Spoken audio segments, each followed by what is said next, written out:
Thank you, Mr. Chairman. Mr. Chairman, I have the honor to speak on behalf of the 14 members of the Caribbean Community, CARICOM.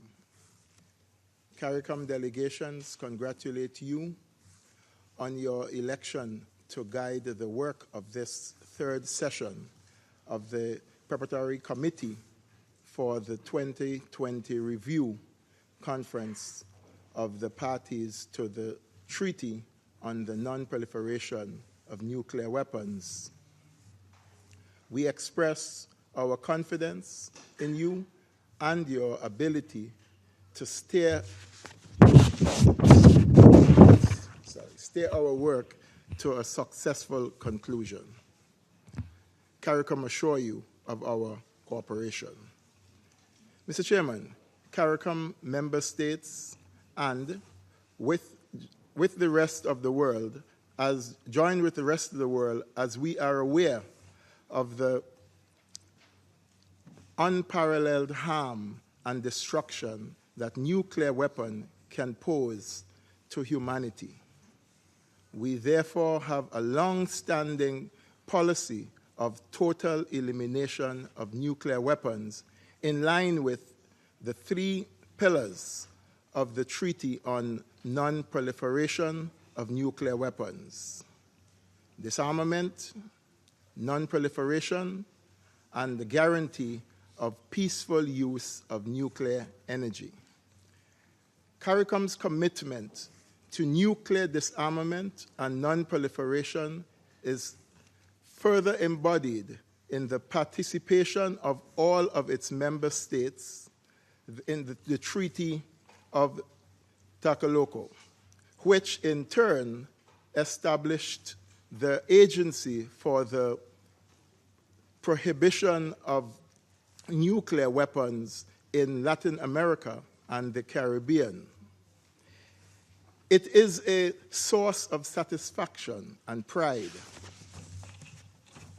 to CARICOM member states that the Treaty of Tlatelolco commands universal adherence in Latin America and the Caribbean and stands as the world's first nuclear weapon-free zone in a densely populated region. It has served our region well by contributing to the strengthening of regional security and has been a model for others around the world. Nuclear weapons-free zones have been the central to reinforcing commitments made by member states, and their establishment has laid a strong foundation of high standards that can reinforce and strengthen in our work in this PrepCom. Mr. Chairman, CARICOM continues to argue that nuclear weapons have no utility in today's world. They are not useful deterrent, but rather cultivate a state of insecurity and false defensiveness that only increases the chances of proliferation with devastating impact on all of us, far beyond the parties directly involved in conflict. Particularly, Mr. Chairman, as small island developing states, we are very aware that our strategic location, marine borders, and socio-economic realities leave us as potential soft threats and targets to nuclear terrorism. CARICOM would like to restate that the international security environment and the role of nuclear weapons in existing security doctrine must be considered as an impetus to commit to the NPT and its various outcome documents. These principles have continuously stressed the need to reduce the role of nuclear weapons in security doctrines. We must ensure that our work in this PrepCom is based on nuclear-armed states and other states working together. We must build bonds where meaningful and constructive dialogue, and we also reaffirm that collective security is not mutually exclusive with national security, especially regarding nuclear weapons. Mr. Chairman, CARICOM states have been firm supporters of the NPT and its full effective implementation and to its universality. We consider the near unilaterality of the NPT with 91 states parties as a meaningful indication of the powerful commitment to eliminating nuclear weapons.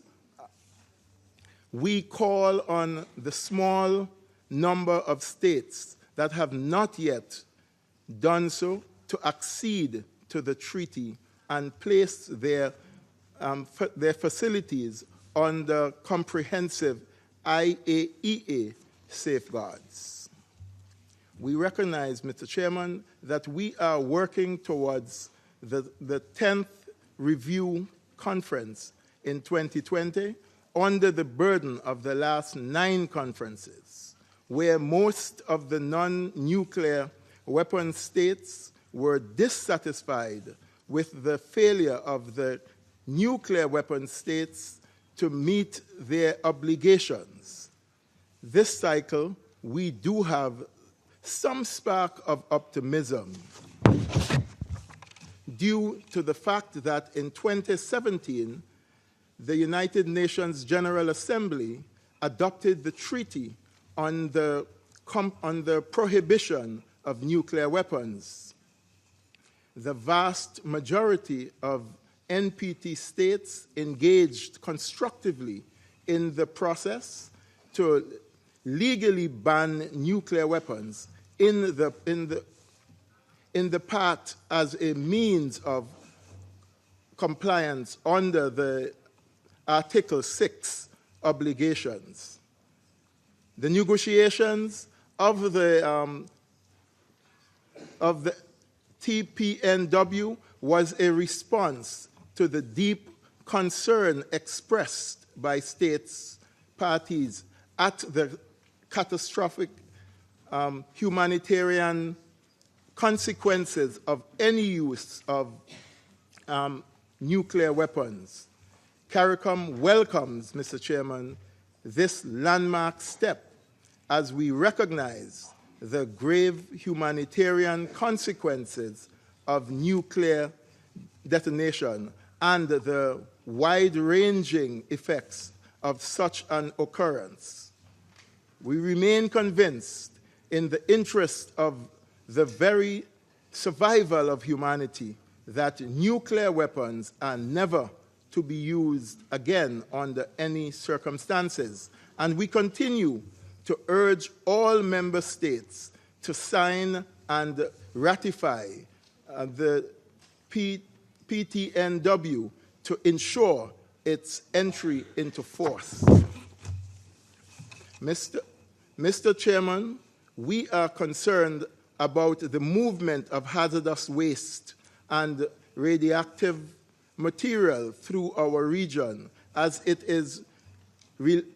relates to nuclear safety.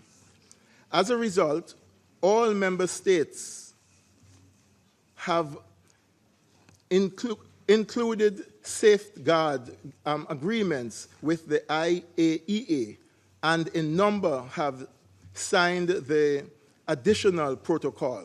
However, Mr. Chairman, the most important nuclear safety issues of CARICOM states remain the transboundary movement of radioactive materials, the transshipment of nuclear waste through the Caribbean Sea, and the threat to the environment and economic sustainability on the region remains of grave concern to CARICOM. As we progress with the work of this PrepCom, we urge all member states to recall and recommit to the principles of the NTP. Nuclear-armed states should undertake and report on action undertaken that are consistent with achieving and maintaining a nuclear weapon-free world. Through this could include ending moratorium programs, initiating time-bound verified programs to eliminate nuclear weapons, increasing disarmament of nuclear weapons, ending all forms of nuclear testing, removing nuclear weapons from security doctrine, and increasing transparency amongst nuclear weapons and delivery systems. In closing, Mr. Chairman, CARICOM calls on all engaged in this PrepCom to seek to ensure that this gathering will mark a turning point in the tide towards general and complete nuclear disarmament. I thank you. I thank the distinguished representative of Antigua and Barbuda for his statement and for the kind words addressed to the chair. I now give the floor to the distinguished representative of Iceland. Sorry.